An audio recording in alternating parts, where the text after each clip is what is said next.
First up, though, let's talk about that change in the law, which meant that, the rules that you had to pay for your lateral flow test unless you were working in the NHS, in a care home, or you were a patient in either, or a resident. But if you were a visitor to someone in hospital or a visitor to a care home resident, you would, ostensibly, on the facts of it, be expected to pay for your own lateral flow test, with many parents or children of parents in care homes going in every single day.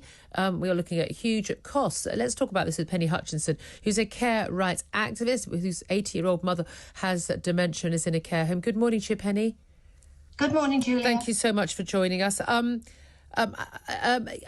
was a real concern that people who most need to use these lateral flow tests, people visiting people in care homes, are those who are going to have to pay for them. What's been the situation for you? Well, actually, Julia, as of last week, all the care home visiting guidance has now been superseded by the infection prevention and control advice, which actually, from a testing perspective, means from today, visitors do not need to test when they visit to a care home.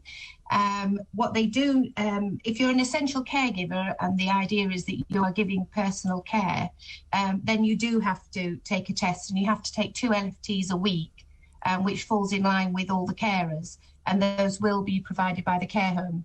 So I think the challenge we were facing a few weeks ago, which was anybody who wanted to visit a loved one in a care home would have to pay for their tests. Yeah. I think it looks like we have managed to get over that. Well, thank for that. I mean, I've never understood testing of healthy people all the time. I mean, certainly children, I've always thought was insane and didn't take part in any of it. But it always seemed to me that testing before, if you're going about living a normal life, I saw a kid at school and the like, you go out at work, that if I had a loved one in a care home still, that it would seem to be really reasonable for me to test. If you're going in to see people who are in their 80s and 90s are highly vulnerable, that would seem to be the obvious thing to do. But are care homes saying, look, you're not required to, but we'd like you to test? Wouldn't most family members think, well, I'd like to make sure I'm not taking that disease into and given how many people may not even have symptoms from Omicron, and it's so prevalent at the moment, wouldn't they want to do the tests? Yeah, potentially. I think from my perspective, unless I was feeling ill, I would be comfortable visiting my mum now without doing a test. Yeah. My mum's now had 4 vaccines, so she's had the spring booster. Yeah. And she's as safe as she's going to be. She is, and to be honest with you, I wouldn't go in if I had the flu or if I had a tummy bug. Exactly. I wouldn't go in anyway. The care homes won't be doing asymptomatic testing either, unless they've got anybody who's got symptoms, and then they will test and they will liaise with their local authority. So it's very much been handed down to the local authorities now to manage. Yeah. Lots of other good things that have come about, which is people do not need to book now. So if your care home is asking you to book ahead, you need to report them because they shouldn't be. The one big thing we're still fighting for, as you are aware, as part of the Rights for Residents campaign, is just to make sure we are never in the situation we've been in again. And the Rights for Residents team have done an amazing job on getting so many MPs now behind us. Well, also just understanding the situation. I mean, that's the thing people need to actually understand. You know, when we were saying, oh, great, we're all back out in the pubs and things like that.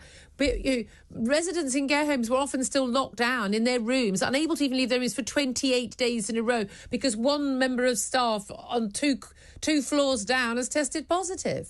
And still are. So we're still facing the continuing lockdown. So there's some people who haven't seen their loved ones since, this year. Because the home is just in a perpetual lockdown. And this is why I think it's, if somebody's poorly, showing symptoms, absolutely test, make some very wise decisions around it. People are as protected as they possibly can be. And, you know, I'm full of cold at the moment. I'm testing negative. I've just got a cold. And I think we just need to work on that. And we need to get this future protection. We need to protect ourselves with the law that says nobody will ever not be able to see any of their family. I mean, people were in care homes were almost sort of treated like they were prisoners, weren't they, in terms of access? Absolutely. And again, it's like, we're going to make sure you don't die with COVID, except these often people with dementia, people who are very frail and elderly, with realistically sometimes in care homes only months to live, unable to see their loved ones. Family members aren't just sort of popping in occasionally. Often, family members are going in almost every day, or indeed every day. They're actually their carers to all intents and purposes. And we saw, the rate of death in care homes went up, not just from COVID, it went up from people dying of loneliness. Isolation kills. Yes. Absolutely. We've seen that. We know that.